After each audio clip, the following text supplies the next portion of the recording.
Welcome to the Young and the Wrestlers, the Pop Culture's WWE podcast. I'm your host this week, Ryan Betson, alongside just me once again. You listen to this show every Friday morning at 8 a.m. on your podcast services, 9 a.m. on those YouTubes. If you want to join that wrestling conversation, head over to facebook.com/groups/thepopculturists. You can also jump in the Discord, also harass us on Twitter. All those links are in the description below.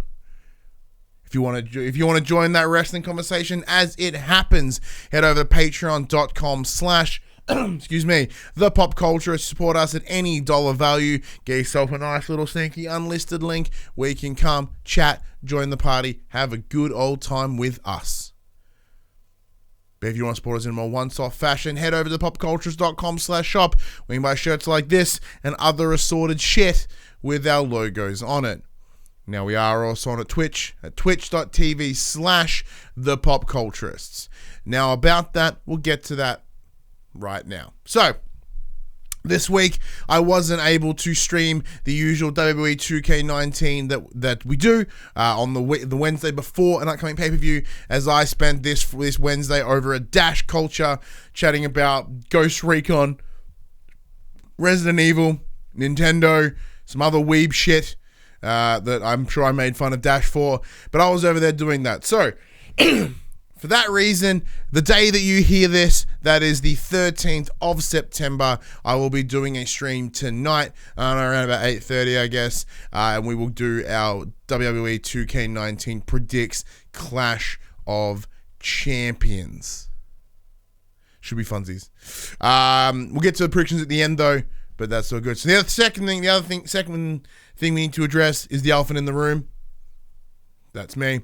And third, we need to address that Jem isn't here once again. So Jem is having the third year of consecutive car problems.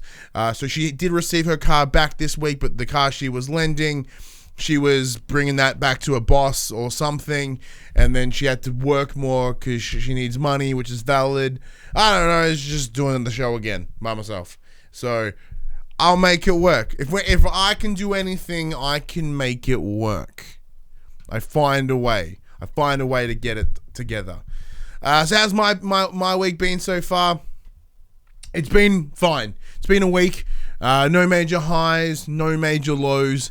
It has just been a straight up week. You can't argue that at all. I played some games. Wait, no, I didn't. I haven't played some games at home, I don't believe. No, I haven't. I've watched wrestling, though. Wrestling's fun, because that's what we're here to talk about. So let's kick things off with Monday Night RAW. Excuse me while I flatten out my book with my notes, and I'm going to go over here and have a little drink.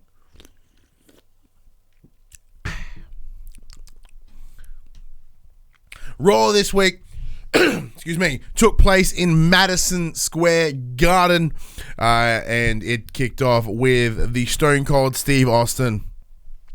Glass shatters, makes his way into the ring, and holy crap, does he make that room like shit the pants. Everyone goes bonkers excited. He makes his way into the ring. Next thing you know, there's some straight up fucking beers. Broken Skull IPA gets whipped, chugs that shit down as he always does. Then he started reminiscing like an old man about various stories, events that took place at Madison Square Garden. He talked about the time he took on Bret the Hitman Hart. I think we talked about the Undertaker or the Rock or something at some other point. I wasn't really fucking listening because it got to a point where I'm like, you're just an old man rambling at this point.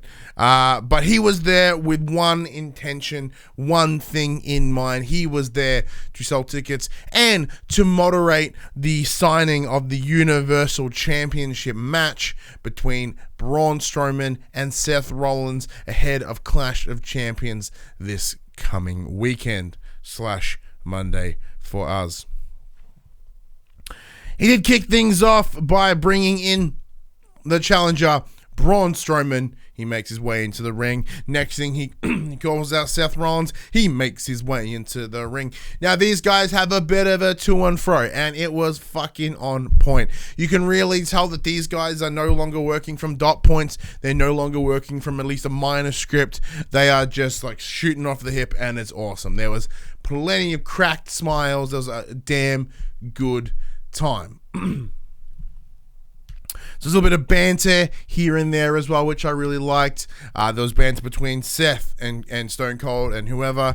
One thing I did enjoy was Braun also did a little bit of ribbon on Stone Cold, which was fantastic. But as this is all going down, next thing, AJ, I believe the signatures take place. That is correct. So the contract first gets signed by Seth, followed by Braun. It's all good to go. It's made of fish. AJ Styles comes in and he's just shitting on Stone Cold. Gives an actually quite an impressive what's the word I'm looking for?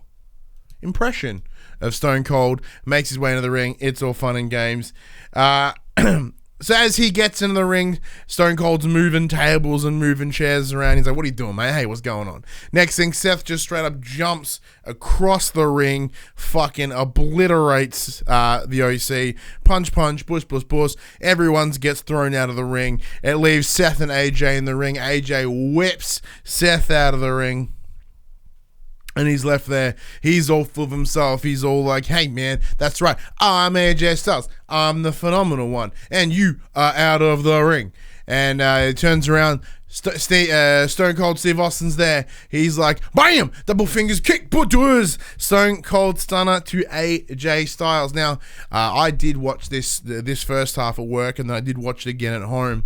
Holy shit, did I just straight up pop when this happened. I really enjoyed it because I was sort of under this impression that old Stone Cold couldn't take a bump anymore.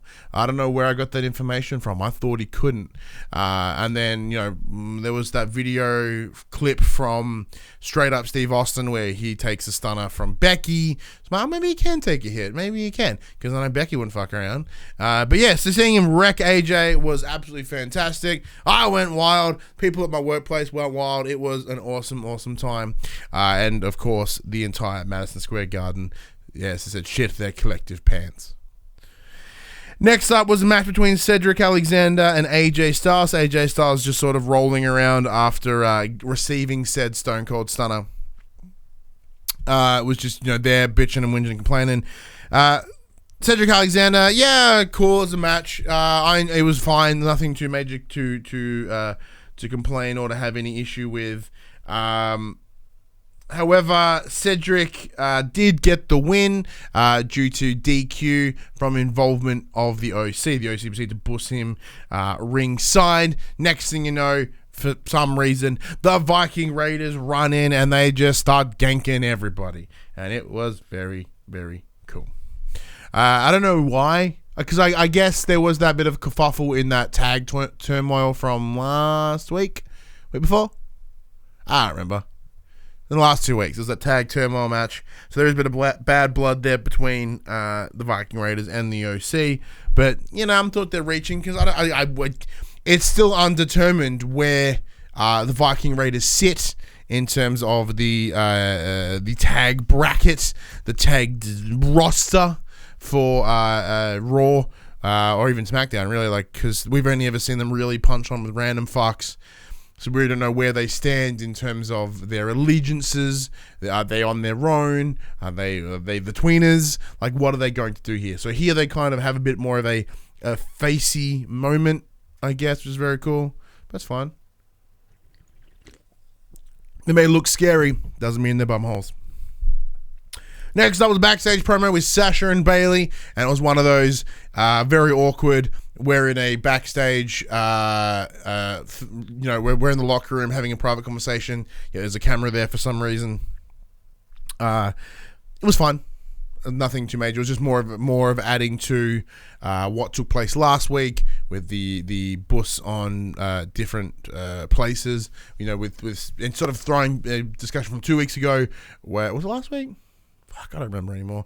Man, by the end of the day, I'm like the dumbest fucking person in the world. about Bayley turning and putting her allegiances with Sasha. I do believe that was 2 weeks ago at this point.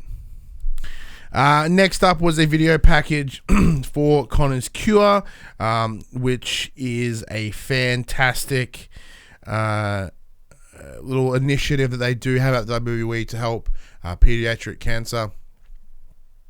As a father myself, every time I do see things like that, obviously I do get very, very emotional, and this one was no different. One of the things that I love about wrestling is, and it's something I think I've guaranteed I've talked about this before, but I never really understood the power of sports people for children. Because I remember growing up, I never really followed many sports or any sports really growing up, so I didn't have that idol sort of thing. So I didn't really have any sports players that were my idol, people I looked up to. So I never really got it. But now, yeah, as a father, and I see these kids, and they was just kids that aren't having their own battles to begin with, like just happen to be in the crowd, and they see these wrestlers that they love, they adore, and then if they're lucky enough to to get their hand shaken, or to be noticed by them as they walk in, and you see their faces glow, their faces erupt in just absolute pure happiness. It's one of the best things that you can ever see. Is those children be just elated by the presence of these superstars, these athletes, these people that these kids look up to and respect and love. And I think Connor's Cure is something that sort of works alongside that. So Connor's Cure is this foundation that they've created a while ago around this young boy, Connor. I think it was Connor the Crusher. And yeah, so they sort of raise money for childhood cancers and fucking horrible shit. But so Roman Reigns does come out wearing the Connor's Cure shirt, which is awesome, and he talks about how this is almost pretty much 1 year since he had to forego his Universal Championship in order to go and start his battle with leukemia.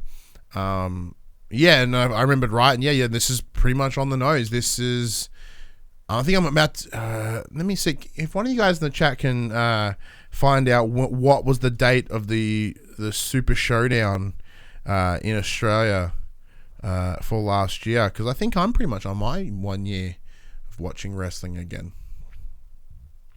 So he comes out and talks about how it's been this year, and he mentions the power of WWE in terms of his healing, and the power of WWE Universe, and those other superstars, and the support online, and everyone just sort of helping him out. And he said that he like when he came back, he had a goal of awareness, a goal of adding goodness to the world, and that is helping these young kids have a moment of awesome in a life that's pretty shit. So he brought out, I believe it was 6 different kids. They all had their own character. They all had their own gimmick. October 6th, 2018. Yes, I'm pretty close to my 1 year with the wrestling at this point, which is very cool. Does it line up with like a Thursday or a Friday? Could be pretty cool if it does.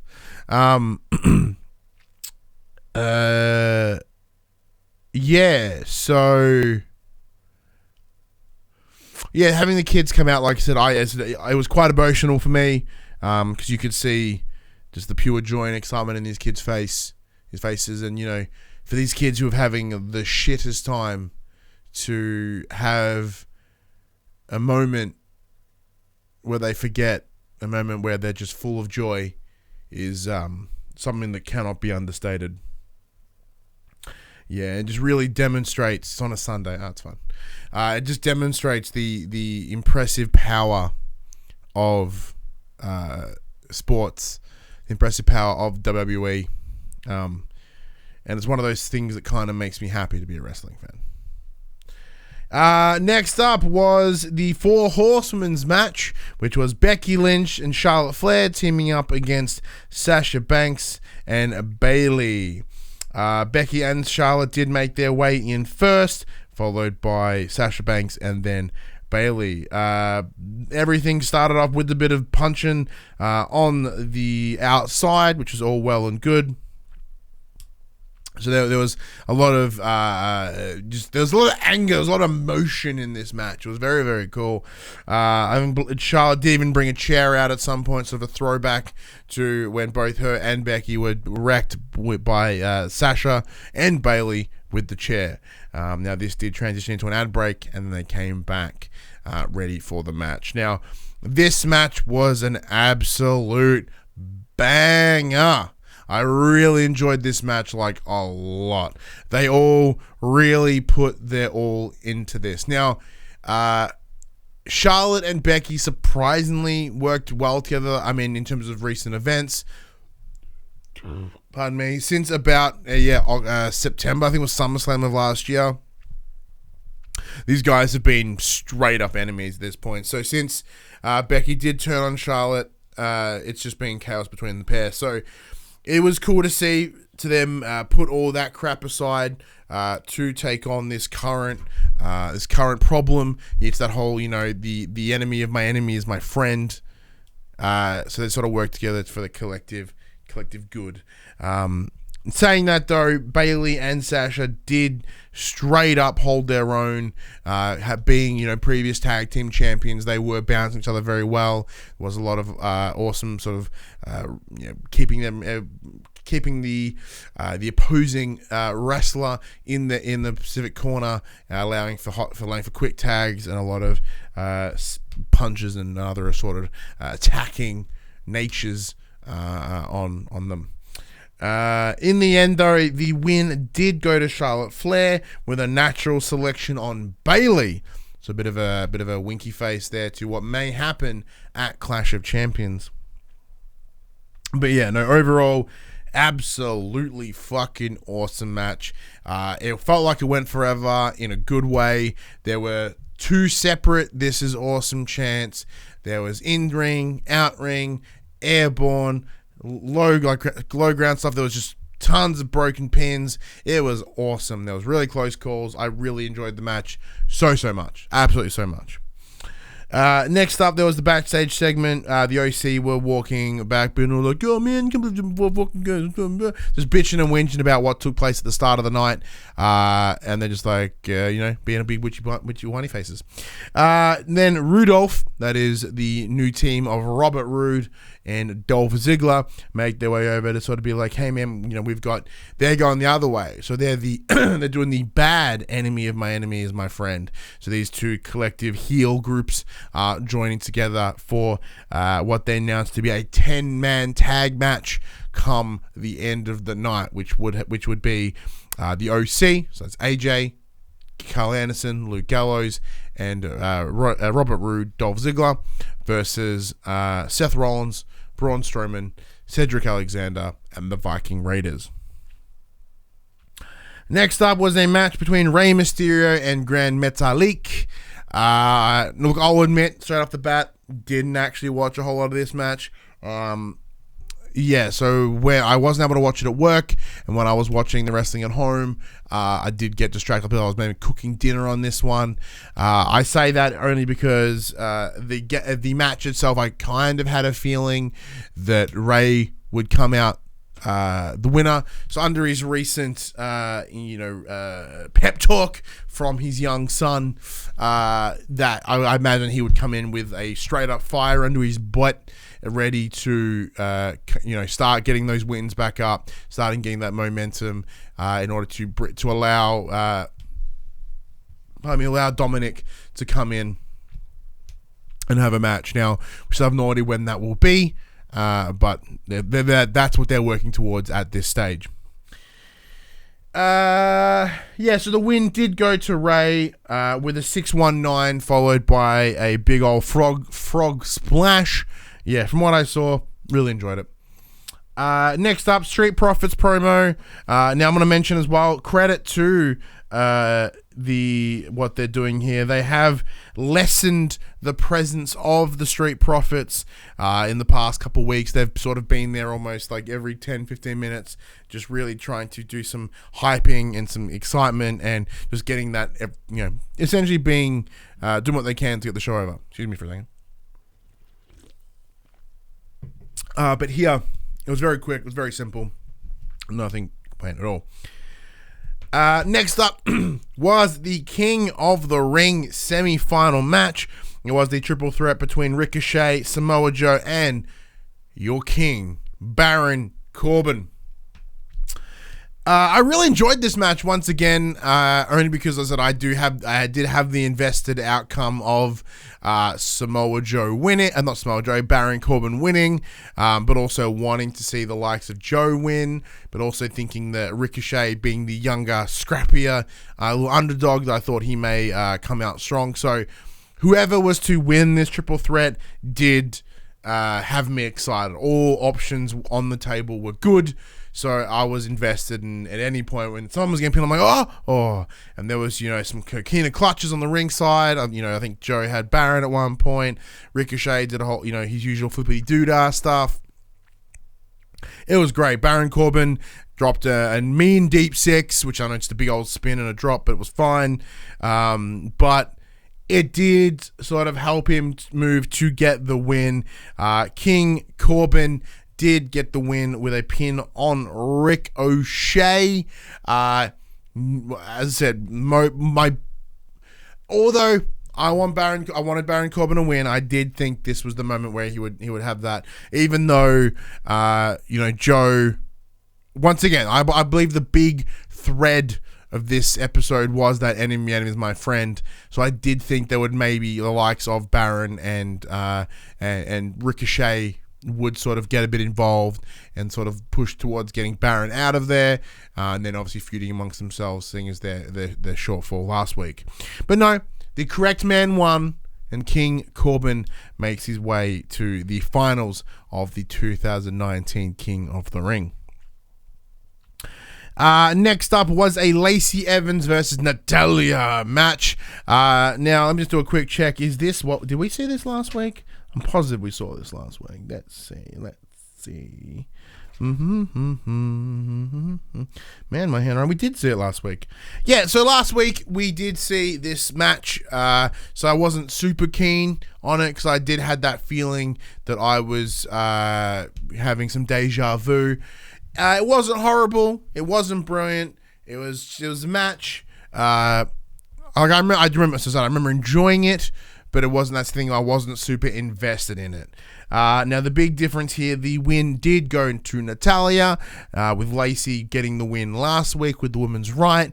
Nothing says awesome like 50-50 booking. So that's only an incredibly positive thing for both Lacey Evans and Natalya. Next up was a Firefly Funhouse segment. It did kick off with Bray doing a weird Spanish accent with all of the crew, which is, Rambling Rabbit, being Mercy the Buzzard, Abby the Witch, and Huskus the Pig Boy, yelling Stranger Danger. Pardon me, because they were talking about how this stranger, Stone Cold Steve Austin, rocked up at the start of the night, and it's sort of thrown them all in this for this loop. Bray talks about the idea that strangers are just friends that you haven't made yet, which is an interesting way to look at it, I suppose. But it's fine. And Abby mentioned that her clock radio has been stuck at 3:16 since the arrival of Stone Cold Steve Austin. And, just to add some chilling things to it, Bray did bring out a hammer, saying that he could fix the clock. He did hit it a good number of times, and it did leave the number or the time of 11:19. Now, with some minor research, you'll come to see that The Undertaker debuted on the 19th of November, as it was known that Undertaker was to be appearing at the SmackDown show the next night, also at the Madison Square Garden. That there was this potential for The Fiend to come out and to try take on The Undertaker, which would have been very interesting, to say the least. Very interesting. But yeah, and then it ends with the "See you in hell," which I absolutely love, because we do have Hell in a Cell next month, and we know that he's been pushing to try and get a Universal Championship match. So it's intriguing, it's very cool, and it sounds awesome. It means two things, and I like it. Next up was the 10-man tag, as I mentioned, the team of Seth, Braun, Cedric, and the Viking Raiders against the OC, Robert Roode, and Dolph Ziggler. This was pretty good. In terms of my concern with all those bodies, like, I didn't know how it was going to go down. I wasn't very confident, but for the length of time this match took place, it was non-stop action. It was just bussin', tags, tag, bus. Yeah, everyone was going. We saw the likes of Ivar get up on the ring post, on the ring post, and just jump and wreck people. So it was awesome. I thoroughly enjoyed it. There was also a bit of scuffle in the middle where everyone got in the ring at one point. But it did come out.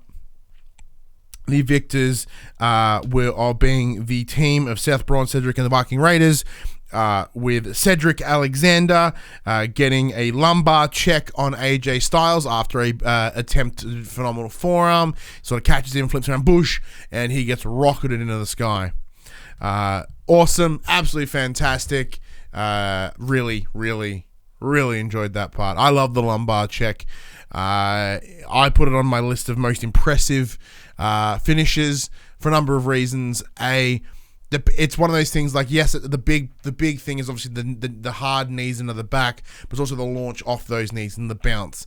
Now there is a lot of unpredictability in that finisher, because it's all about how you land, because it's a very quick turnaround.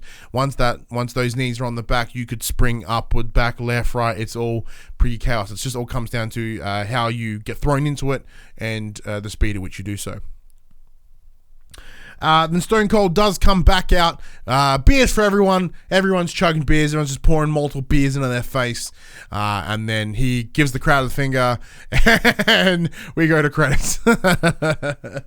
Now, if you got a YouTube channel for WWE, you can see that there is a bit of post-match, post-show, what's it called, the dark stuff, where Stone Cold is endeavoring to get AJ Styles to come to the ring to share a beer with him.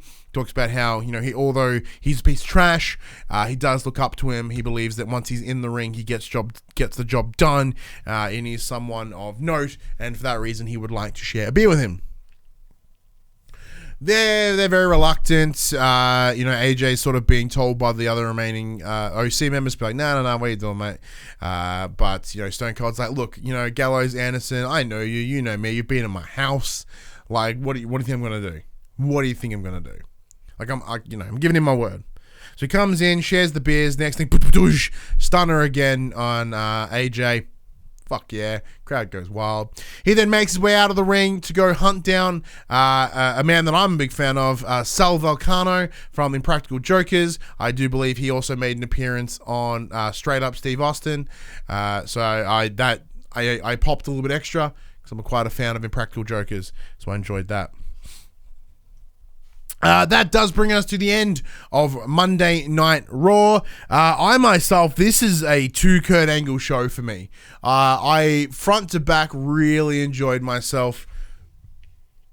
Pardon me. Even the bits that were minor lows, I still really enjoyed. Like that first 2 hours, pretty much right up until the Lacey Evans-Natalya match, were just bangers for me. I was invested. I enjoyed myself the whole way through. It felt different in a good way. Like I do start to think that we are feeling a change in Monday Night Raw, and I think a couple weeks later we are from the likes of Paul Heyman coming in and taking over the reins. We are seeing this flow, this change. and probably a bit of sense of normality, I guess, as people are starting to sort of get in touch with what this will become. So yeah, 2 Kurt Angles from me, 2 thumbs up. Absolutely fucking loved it. Really, really enjoyed it. Let us know what you thought of this week's episode of Monday Night Raw. Comments below. Social medias, Discord, Facebook, all those places. Next up was SmackDown Live. Now, SmackDown did also take place in the Madison Square Gardens. I did kick off with, in a similar fashion to Raw, with The Undertaker making his way in. Now, after the 45 minutes that it takes for The Undertaker to enter said arena, we were given this little promo. Talked about future superstars. Now, once again, I watched this at work, so I did miss a big hunk of this promo. From what I did take out of it was the idea of future superstars and sort of the future of the company in this setup, right? And so, he's there to about to put over. He goes, and the future of the company is, and bam, Sami Zayn's music hits.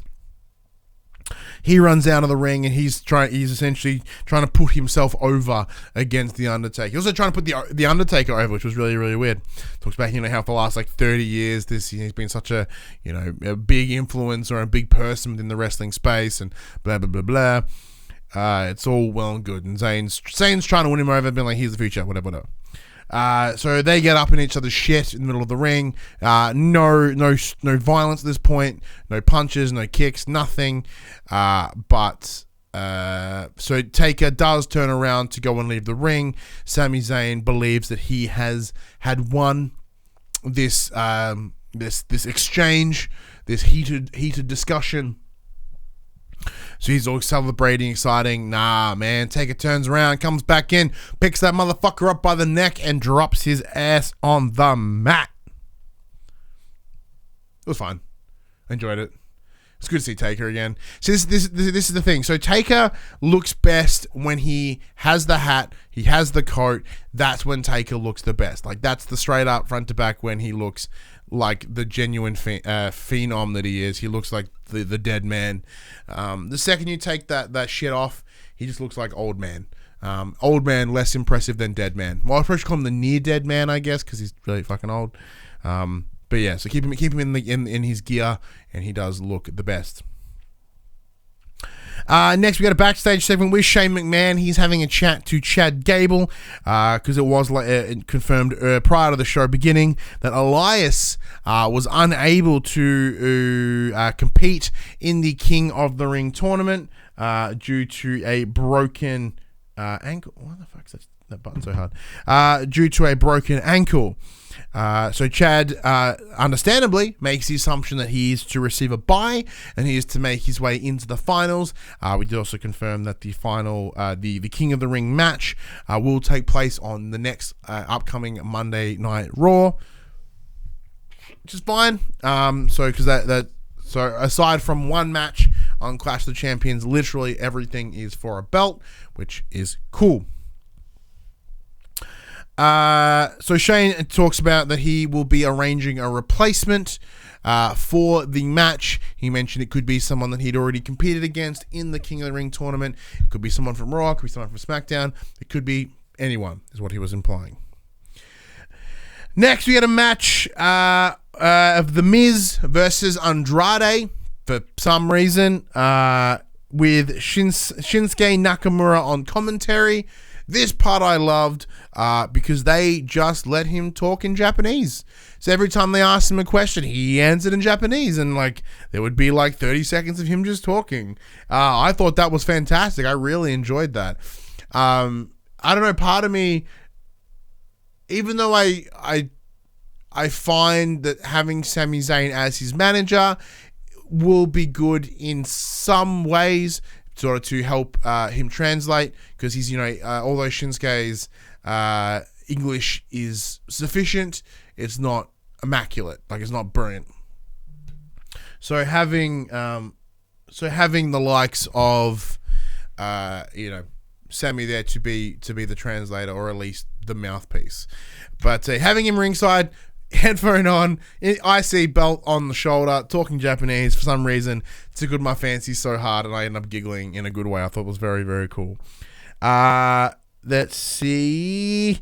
Now, the match was all right. There was a lot of involvement from Zelina, but not in a way that would have cost Miz the win. Miz did come clean. I didn't see what his win was, but he did get the pin on Andrade for the win. Now, the second that bell rang, though, Shinsuke did drop that belt. He took off that headset and he charged right in that ring, proceeded to lay the punches on the Miz. This is ahead of their match, Clash of Champions. This was interesting, mostly because it didn't go the way I thought it was going to go. I had the feeling, because if you were to tell me, like, hey, if you put the Miz and Andrade together, how do you think that match is going to go? I'm like, well, fucking Andrade's coming out the winner. Like, that's given. Andrade's exceptional. He's a much bigger dude. The Miz is fine and all, but Andrade's fucking rad. And with the likes of Zelina Vega ringside, there's no doubt going to be interruptions, going to be distractions, and it's going to give Andrade the win. Didn't get that here. Those interruptions were attempted, no success. So, credit to the Miz there. Credit to the Miz for coming out the winner. Excuse me. Next up,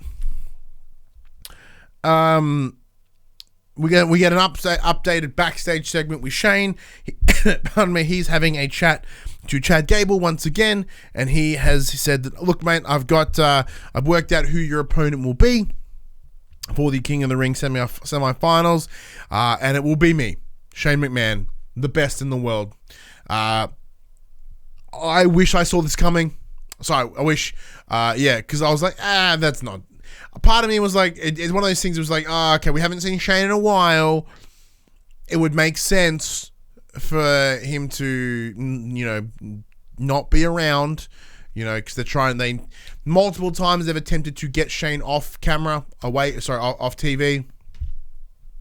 And they had a couple of weeks there of respite, but it looks like he's coming back, especially with him inserting himself into the match. So, a little bit disappointed. I think what they could have done is they could have put Andrade in that match, give Andrade another go, give Andrade a bit of push.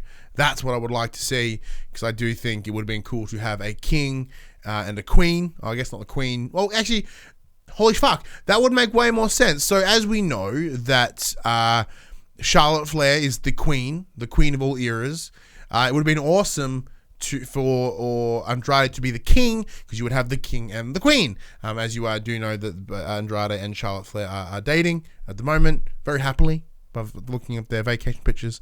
But that would have been a cool little bit of a silly story to touch on. I thought it went great, but they didn't go that way. Instead, Shane versus Chad. Sure. Next up was Mandy Rose versus Nikki Cross. Once again, this is ahead of their women's tag team match at Clash of Champions. So it's okay, fine.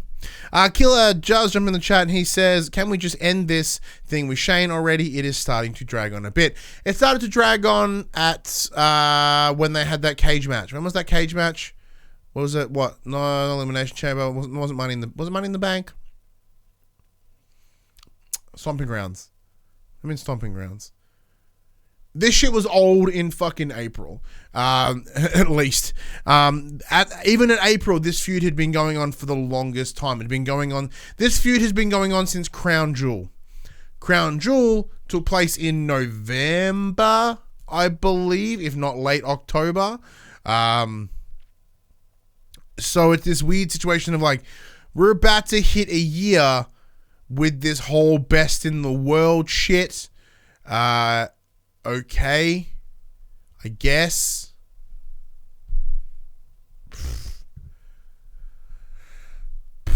It was November. Thank you, Killer. It's confusing at this point why it's still around, and even this Kevin Owens. Even this Kevin Owens stuff has been a problem. Now just Shane just moving from the Miz to Kevin is frustrating. But okay, like if they're going for a Stone Cold versus Vince feel, I guess it's kind of there. Pardon me, and what they do at the end of the show kind of puts that in line as well. But we'll get to that very soon. But yeah, Mandy Rose versus Nikki Cross, as I said, ahead of the match on the weekend. This is something that got me really mad. So the entire promo at the start of this match was all about Mandy sort of just claiming that the reason Nikki sucked was because she was unattractive. I have issue with this on a number of different reasons. The big one being, I would like to think that the women's division is ahead of this. This is better than this. This seems like petty ass bullshit from the 90s and early 2000s. Like, this doesn't seem like a good, relevant, strong storyline in the women's division of 2019. If anything, it's almost embarrassing for them, really. Yeah, like, I understand, like, this feud is very short, like, it's very short, so I don't expect there to be a long tail end on this, but fucking gross. And Killer agrees with me. It's 2019, for fuck's sake. Why are these promos still around?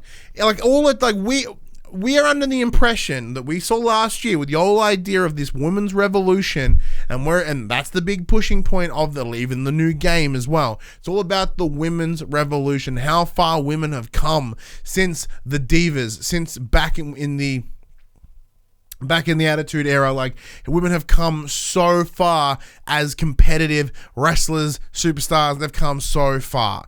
To have something like this, it's like, what the fuck are you doing? It's straight up step backwards. Now, guess it kind of fits Mandy's character. This is the same bullshit issue that I had with Mandy over when she was having a feud with Naomi, with the Usos. Way back, I believe earlier in the year. Are there any women on the writing team for SmackDown? Because this doesn't feel like it was written by a woman, or even consulted by a woman. It's actually kind of fucking gross, as I said. It seems like, I don't know, what do women fight over? Who's better looking? What the fuck? If this is what we're seeing, it wouldn't, and the big whole fucking botch nature of this who tried to kill Roman Reigns story, if this is what Bischoff is delivering, I can understand these stories of this backstage heat with him. Or even the writing team behind SmackDown. Now, normally I would get really fucking mad when I'd hear about Vince coming in and scrapping the script for a show. I'm like, what the fuck? He's going to make it worse. But if this is what he was working with, because as far as I know, there was no reports of it being ripped up this week, it really concerns me. It concerns me. And it's a step backwards. Like, it's also bad enough that we're not getting an Evolution pay-per-view this year, because I think the Evolution pay-per-view was one of the best ones of last year. Yeah, I'm getting a little bit too high horse here. I'll be on my soapbox, but it makes me mad. The win did go to Nikki Cross, of course, which kind of was set up once again, the whole rundown. Does make me wonder how we go into last week. So during this promo at the start, Alexa does come out to be ringside with Nikki for this match. It seems we had Sonya on the outside. Excuse me. Then we get a backstage promo, backstage setup with Heavy Mech. They're just blending a bunch of shit together and drinking it in these weird drinks, sort of keeping their weirdish characters. Fine. Backstage promo between Bayley and Ember. Totally zoned out here. I just didn't feel it. I forget what I was doing at the time, but it didn't catch my attention enough to really listen to what they were saying. I'm sure it was some bullshit. Oh, I remember now. it kind of steps on my point that I was just making about, bringing, elevating the women's roster. Ember talked about how, so you think hitting fucking people with chairs and like dirty tactics and, aligning yourself with fucking horrible people is how you elevate the women's roster. It's kind of bullshit, Bayley. And I get, I see Ember's where she's coming from. I see she's sort of correct here. It's just this, it's much better than whatever the fuck Mandy's doing, but I do see where Ember's coming from. Yeah. And they mentioned that they're going to have a match later. Heavy Machinery versus some random fucks. Okay. They come out, wreck these dudes. Otis gets his little gear off, starts smacking his belly, run around Caterpillar, and the win does go with a compactor against these random fucks. Why? This is the situation. Now, I feel like I'm going to repeat myself here, but only because I feel I have to. We are in a situation where the WWE are going up against AEW. AEW have gone on the record numerous times about how they want to be the leaders in tag team wrestling. And you would think you would at least want to try compete, try be on the same caliber as these guys. And then they have the likes of the Viking Raiders taking on random dudes. Then they have the likes of Heavy Machinery taking on random dudes. You're not doing anything, mate. You're not selling me on your tag division. If anything, you're making it look fucking shit. All you're doing is making me think that you don't know how to book tag teams. Because, in terms that there are some similarities between the Viking Raiders and Heavy Machinery. You've got a big dude and you've got a different, not as big dude, right? So they're very similar. They're, the compactor has the big two-man smushing, as does the Viking Experience, right? So why don't they know what to do here? How? Why? The reason I'm baffled for words is because I obviously don't know how to fix it, because it's not my job. These guys should know how to do it. Heavy Machinery are good. They are over. Everyone loves Otis. Otis is awesome. He is having an exceptional social run on like Twitters and whatnot, especially with this Mandy Rose thing he's got going on right now. Now, there's only one thing that would make me content with this whole Mandy Rose bitching about appearance thing, right? Now, because Otis himself is not a very conventionally attractive man. So my only thing is if Mandy has some sort of turnaround about, attractiveness, and she ends up falling for Otis as Otis has fallen for her. That would be a fucking awesome storyline, and that would be genuine character growth within Mandy Rose, and I think that would be awesome. Do we see that happening? No, not a chance, because that takes too much thought, and that took me fucking 45 seconds. Next up was a backstage segment once again with Shane McMahon. Went from having fucking no Shane McMahon to almost all Shane McMahon. He is having a chat with Kevin Owens. So he invites Kevin Owens into his little fucking officey thing to have a chat. He goes, "Look, mate, I know that we had an agreement that I would look at ways to alleviate you from your $100,000 fine that was given to him 3 weeks ago, something like that, 4 weeks ago even. And the situation here is he had a job for him. His job is to be the ref for the King of the Ring match. If he, quote, does a good job, or, I think on the lines of, look, if you fix this match, you will lose that fine. You won't have to pay a thing. Just ensure that the right outcome is made. Winky face. There's a little bit of a confliction within Kevin, understandably. The ethics here are very, very questionable. It's that situation of like, do you go against that in front of everybody, or do you get stuck with that fine? Pretty much. I myself, if I was in that situation, I can empathize with Kevin. You know, if you need to pay off that debt, if you cannot pay off that debt, you have to take that hit, man. Like, you have to go against what you stood for, because it's not as if he's not gaining in that deal. He is returning to the norm. If he was like, hey, I'll give you $100,000 if you fix this match, and then he does it, that's ethically questionable. What he's doing here is he's using it as a way out of a bad situation. A situation will thrust upon him too. So I probably would have done it myself. Next up, an updated video package from the Who Tried to Kill Roman Reigns storyline. Sort of all the updates, including the Roman turn on Daniel last week. Whatever. So then we do get Rowan making his way into the ring. Now, I'm going to mention this as well. Holy fuck, did I have some fun this week on Reddit. So when the banner came up, pardon me, and it had Eric with a K, I, for that moment, was like, has it always been spelled with a K? So I Googled it, and yeah, it had always been spelled with a K, but there were some articles that had it referenced as a C. So I thought I'd have a laugh. I jumped on Reddit, and I posted the picture of the match between Roman Reigns and Rowan, and I said, has Rowan always been spelt with a K, like Eric has always been spelt with a K, or is this some Mandela effect thing? So for those that don't know, the Mandela effect is this conspiracy theory phenomenon where this belief that there has been a change in timeline.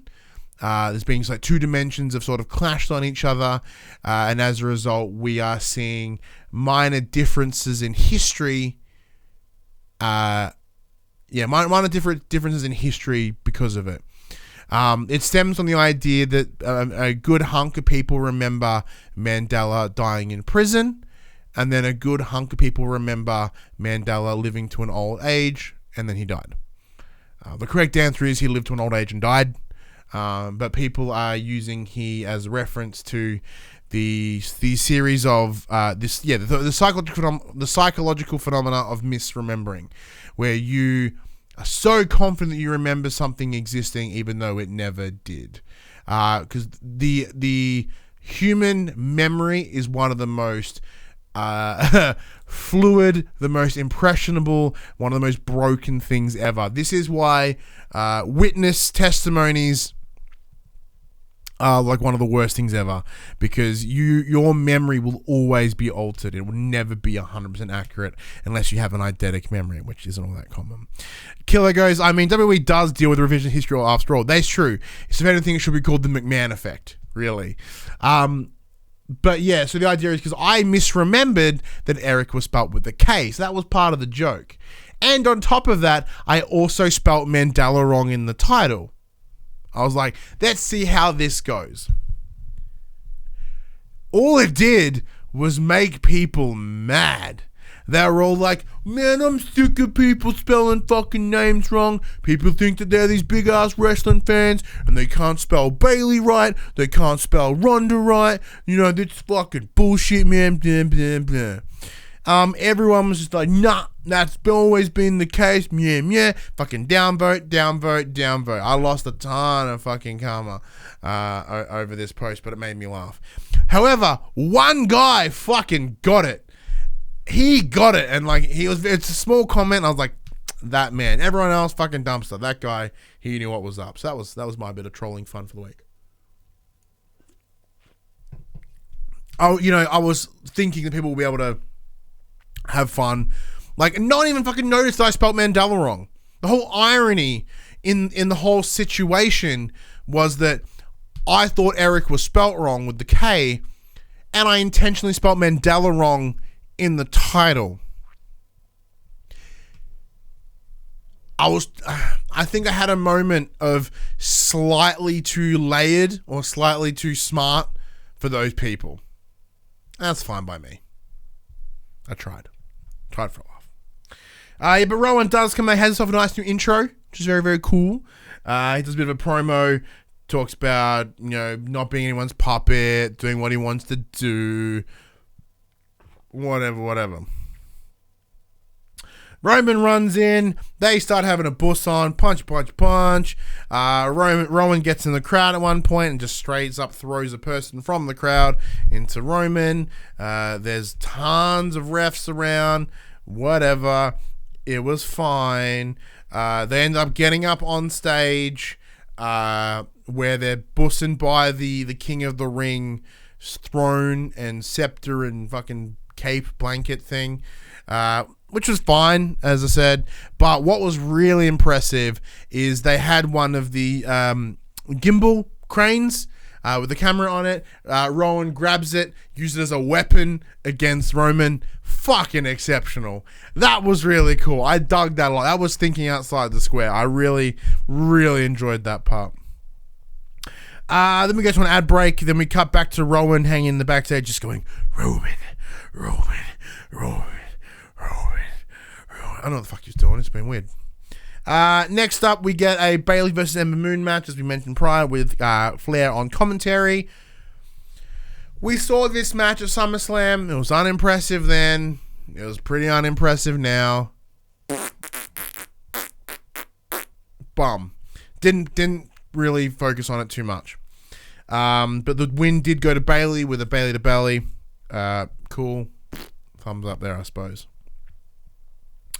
Next up, we get a Kofi promo. So Kofi's in the ring, and he's telling the story about what happened in 2009, which happened to also be at the Madison Square Garden, where Kofi does have that match against Randy, fucking wrecks his day, puts him through the table, whatever.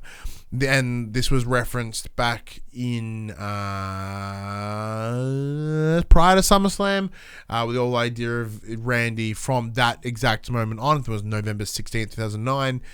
That's where Kofi's world changed. That was where he was on an uphill rise, uphill climb, where Randy used his influence to squash Kofi back down. It's very cool to have that sort of moment again here. So as he's sitting there delivering this promo, talking about how he wants to, kind of put put Randy, do it through it all again, come Clash of Champions. We get Randy up sort of near stage left, I guess, stage right, to the right of the stage, as the crowd sees it. Just delivering stupid. He talks about, hey man, shut the fuck up. You've talked about the last two things that you've done in the last 10 years. That includes putting me through a table once and winning a championship. In that time, I have won the world championship 7 times. I've won 2 Royal Rumbles. I've won a Money in the Bank. Like, come the fuck down, man. Like, you've done nothing of major note. They essentially have a scuffle at that little front stage area. We get a nice little repeat. A bit of, once again, revisionist history, where they have a bit of buffing by the side of the ring, and Randy gets himself through another table. Cool. Next up was the King of the Ring semi-final. Shane McMahon versus Chad Gable, as you mentioned, with KO as ref. This is very interesting. It did... It started off fine.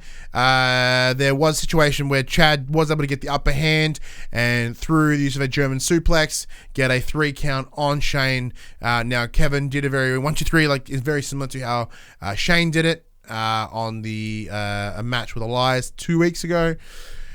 So once again, history repeating itself. Shane, fucking pissed, not happy. And goes out ringside, grabs a mic. Surprise, match is now a 2 out of 3 fall. Alright, fine. Shane starts beating down on Gable ringside. Picks him up, throws him into the time to keep his area. There's a whole bunch of bussing around. It gets in the ring, and they start just, bit more bussing around, whatever you want to do. Shane does get a chair and brings it into the ring, and what's that?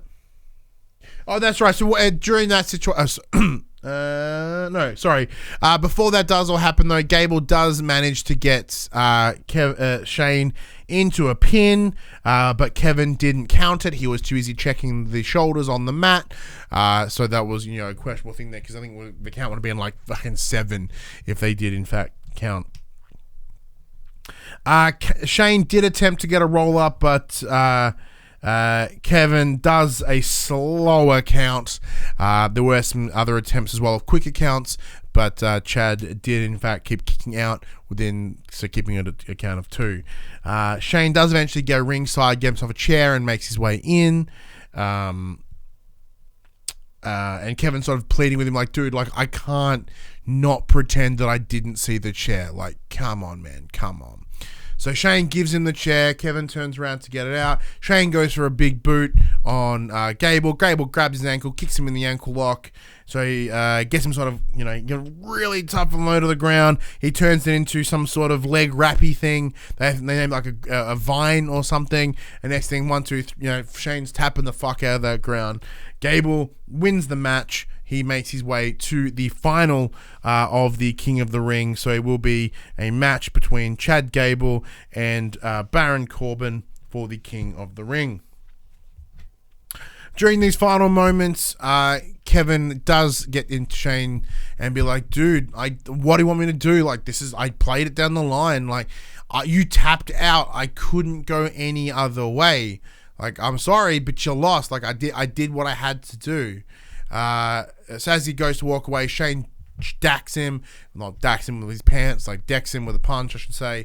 They scuffle in the ring, whatever. Shane comes over, grabs the mic, and you're fired. You're fucking fired. Punch, punch, punch. You're fired. Credits. Overall, aside from those big things I had some complaints about, reasonably solid episode of SmackDown this week. It was better than average, so I want to give it about a 1.5, like a Kurt Angle and a bar. It was fine, good 75%. Aside from there, some questionable storylines around Mandy, stuff like that. That's probably what I have most have an issue with. But other than that, I seem to have really enjoyed myself. So let us know what you thought of this episode of SmackDown. Comments below, social medias, Discord channel, etc., all in the description below. Now, let's quickly jump over to the Clash of Champions card, and then we'll get into the dirt sheet. So, 2019 Clash. Oh, where am I going? Clash of Champions. There we go. All right, we go, as we always do, we go over to CBS Sports. And here are my predictions for the 2019 Clash of Champions. There is a Cruiserweight Championship match. For those in the chat, let me know what your thoughts are on the predictions as well as we go through them. Cruiserweight Championship is presumably a kickoff. Drew Gulak versus Humberto Carrillo versus Lince Dorado. Don't care at all. Saying that, though, there has been a lot of rumor mill that 205 is to be absorbed within NXT, especially now they're moving to the 2 hours next week on the USA Network. So who fucking cares? Women's tag team match: Alexa Bliss and Nikki Cross versus Fire and Desire, Sonya Deville and Mandy Rose. I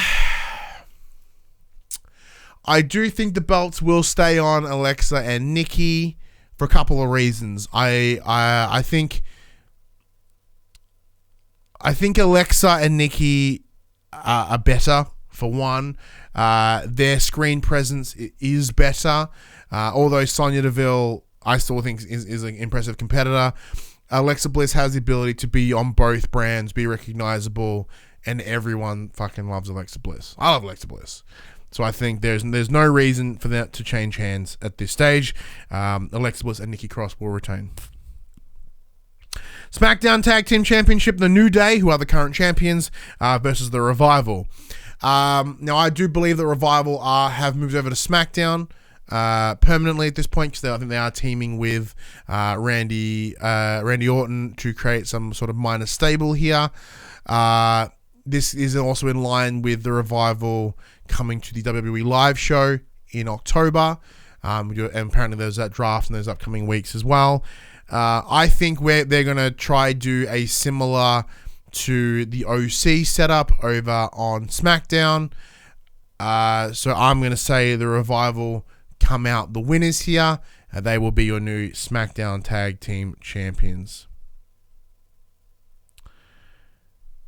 Next up, the Raw Tag Team Championship. Seth Rollins, Braun Strowman, who are the current champions, versus Dolph Ziggler and Robert Roode. Now, and also speaking of those the Australian WWE live shows, it was noted that Elias and Dolph Ziggler are off with injury. Therefore, the matches have changed. Therefore, it makes it very easy for me to confidently say that Seth Rollins and Braun Strowman will retain this weekend, because if Dolph Ziggler is in fact injured, I don't expect him to then be holding a belt. So that makes sense. United States Championship, AJ Styles versus Cedric Alexander. I believe AJ Styles will retain. Cedric Alexander is rad, but AJ has been treated like a bit of a geek lately, a bit of a dork. Like, he has lost many times. He's taken some clean pins. He took he took some stunners. Like, they're almost mildly burying AJ. So I think keeping that belt on him is fine. Like, they're trying to make the OC look as if they're some gnarly, strong club, but they're just like a bunch of dorks pretty much all the time. Killer does say a Revival are still listed as a Raw team for now anyways, according to WWE profiles.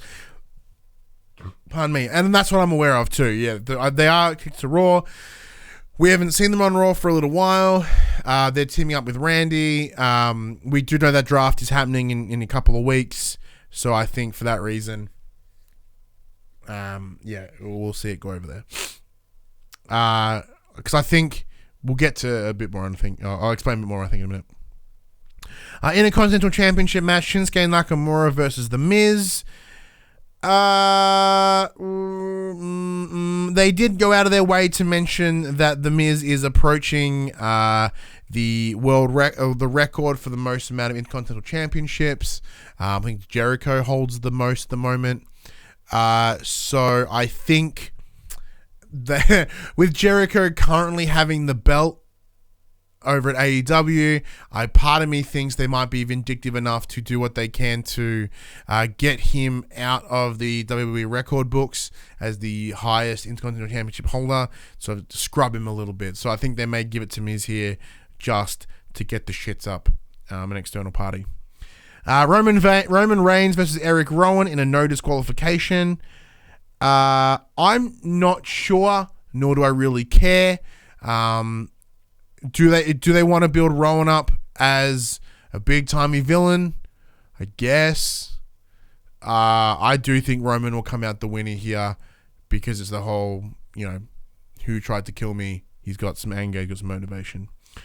SmackDown Women's Championship, Bayley, who's the current champ, versus Charlotte Flair. I'm pretty confident that Bayley will retain.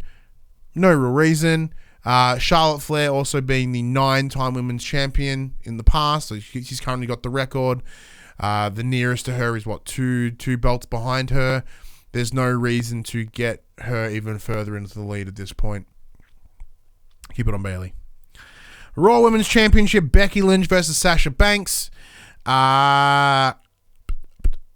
Here, I'm thinking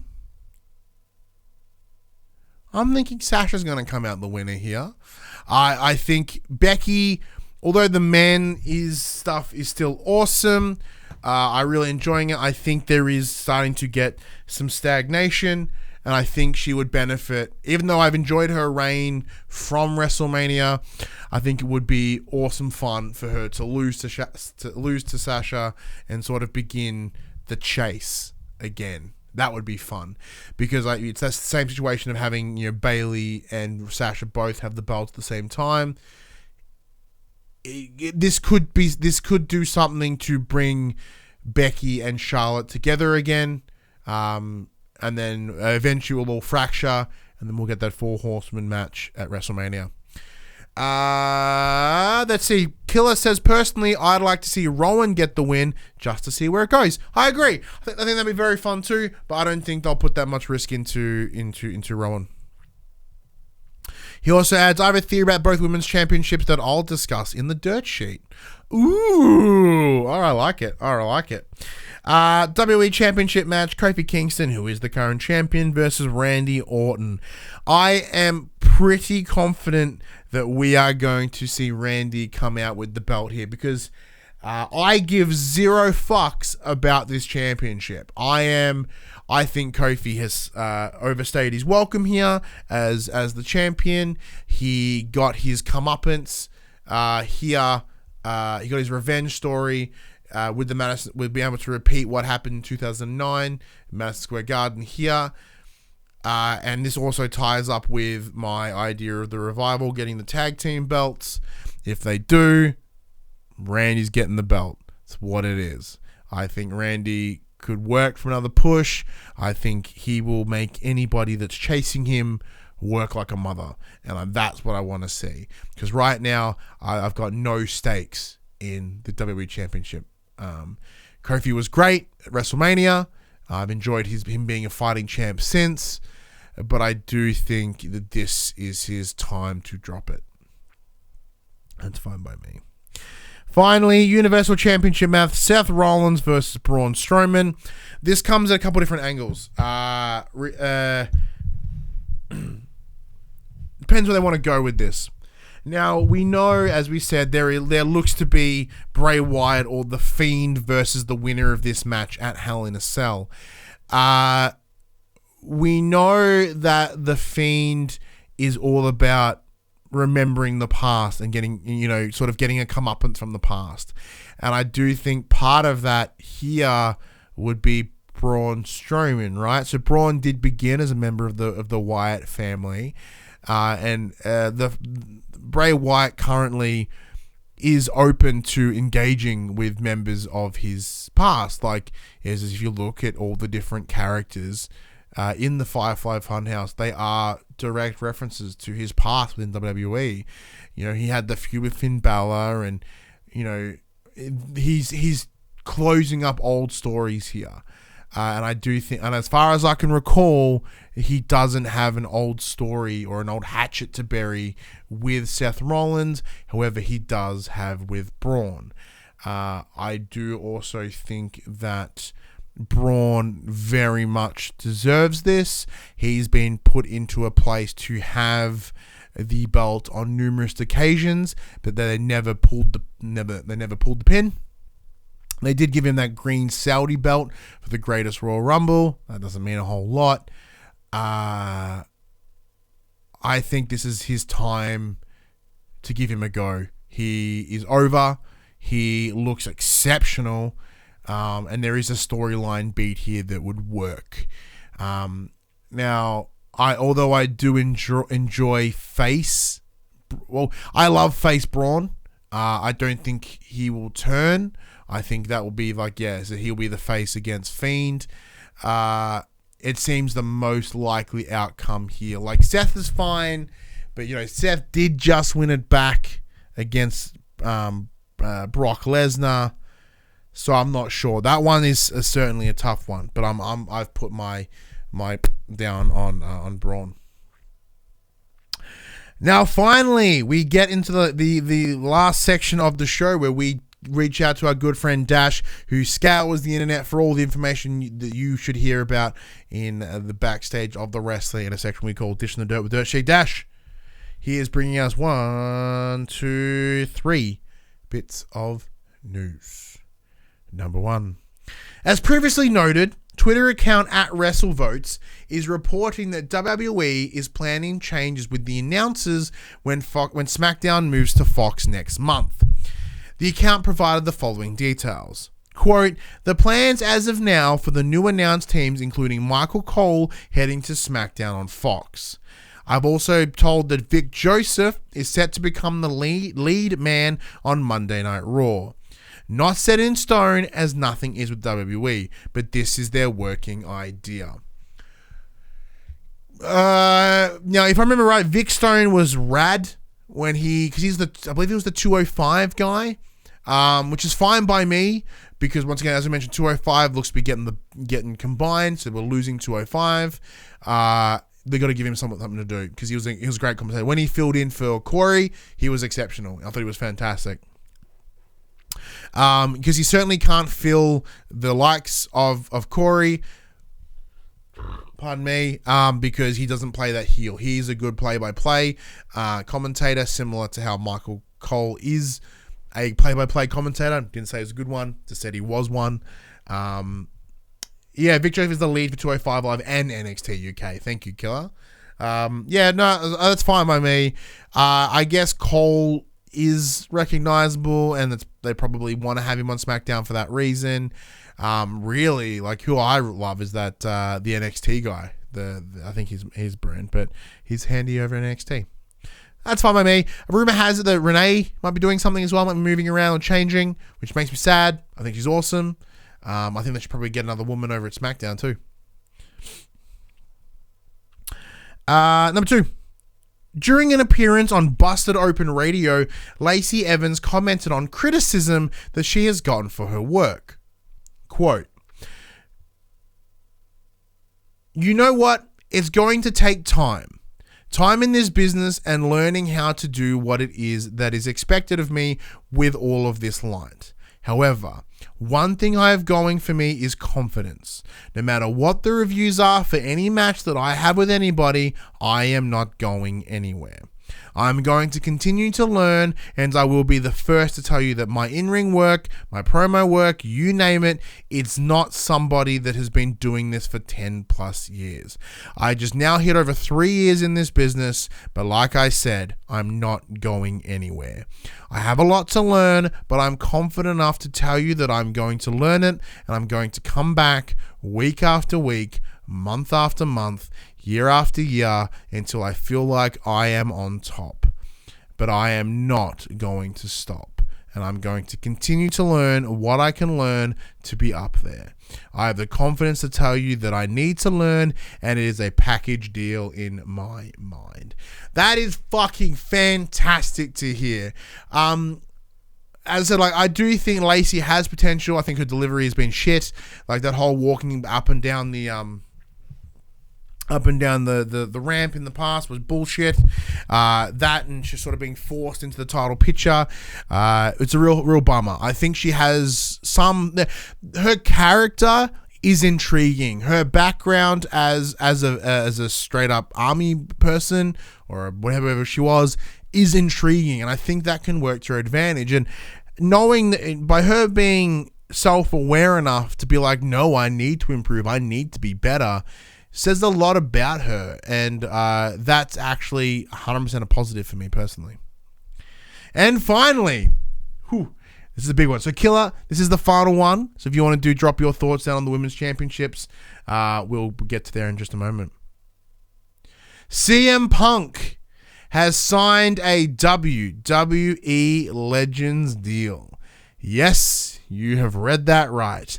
Former WWE superstar CM Punk has signed a Legends deal with the company. While details are scarce right now, it is said that Phil Brooks will be hosting his own show once WWE starts airing on Fox.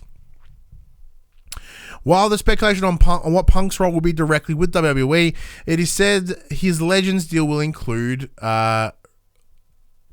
will include residuals from merchandise that is sold with his likeness. Mattel have also started procurement on some retro figures that include CM Punk as part of that line. The WWE Zombie figures will be making a return this year in time for Halloween, with CM Punk also confirmed for his line of figures. This has also led speculation that CM Punk may indeed appear on Friday Night SmackDown's first episode on Fox. There is more to come in the near future as the story develops. That'd be pretty huge. That would be absolutely massive, really. I think it all comes down to dollars, man. Like, he could have negotiated a fucking killer deal with Fox because Fox threw millions and millions of dollars at WWE. Cool, man. And the Legends deal doesn't mean he really has to have a match again, right? If he doesn't want to. It's pretty much guaranteed money until the day he fucking dies. And like, I do think that part of that is, that I don't know what his history, what his current thoughts are in regards to his history with WWE, but that would be an impressive pull. If you can get Punk on SmackDown, people will piss their pants. Guarantee it. Guarantee it. All right, let's chuck over here. Let's have a look at some things that Killer has mentioned. So apparently there is a Fox photo shoot for SmackDown during SummerSlam weekend that potentially spoils who jumps ship to SmackDown from Raw if this WWE draft occurs. Photos included Alexa Bliss, Rey Mysterio, The Miz, and Becky Lynch. Therefore, my theory is, if this is correct, expect at least one of the women to drop their title this weekend. Bear in mind, we still have Hell in a Cell as well before the Fox deal kicks in. Damn! That had some killer speculation. I think Becky will stay on Raw. However, I could be wrong. I've been wrong in the past. But it makes sense. It makes sense for her to stay on Raw. Because if she leaves Raw, what women are there to pick up the slack? Really? Like, who? Carmella, Naomi, Alicia Fox, I think still on the card. Sarah Logan, Dana Brooke. There are no strong women left on the Raw roster. It would be silly of them to take Becky away from that. Unless they bring over Bayley, and unless they bring Bayley over to Raw, so she can hang with Sasha. But even then, they're not feuding, so it's just two strong women against everybody else. It's interesting. I understand why they would use Becky as promo, because she's easy money, because she's the hottest woman at the moment right now. And Killer goes, theoretically, Charlotte could get moved back. She could. That would mean Andrade would have to move as well. And that would mean Aleister Black would have to move as well. I do think the cogs around the amount of people that would need to work to make Charlotte Flair change brands would be a lot. But that would be a bad move given Charlotte is part of the Fox promotional material. Correct, Mundo. But that does bring us to the end of this week's show. Thank you very much for sitting around and hanging out for this episode once again as I sit by myself and talk to you for an hour and a half. Thank you for very patiently taking the time to listen to me. As I mentioned tonight, I will be streaming the Clash of Champions WWE 2K9 predictions, as we always do, so keep an eye out for that. But this wrestling conversation happened on a Friday morning at 8 a.m. on your podcast services, 9 a.m. on your YouTubes. If you do want to join that wrestling conversation, head over to facebook.com/group/thepopculturist, the Discord channel, or talk to me on Twitter. Links are in the description below. If you want to join the conversation as it happens, just like Killer did, just like Nathan did, just like Dash did, you can head over to patreon.com/thepopculturist. Support us at any dollar value. Get yourself a nice little sneaky link to come and join the fun. If you want to support us in a more once-off fashion, head over to popculturist.com/shopping, buy shirts like this and other assorted shit with our logos on it. We are also on Twitch at twitch.tv/thepopculturist. Now, as you do listen to us on your podcast services of choice, please be sure to give us a 5-star review, all that sort of stuff. It is fun for us to see us go in that space. But if you also like us on that YouTube, be sure to give us a like and subscribe. I hate saying that. It's the most bullshitty YouTube thing to say, but apparently it works. I really should do it at the start of the show, but I don't, because I'm the worst. But anyways, hopefully Jem returns next week to talk Clash of Champions and King of the Ring winners, because next week we will finally get to talk about our King, Baron Corbin. All hail King Corbin. But until next week, I'm Ryan Betson. We'll see you then.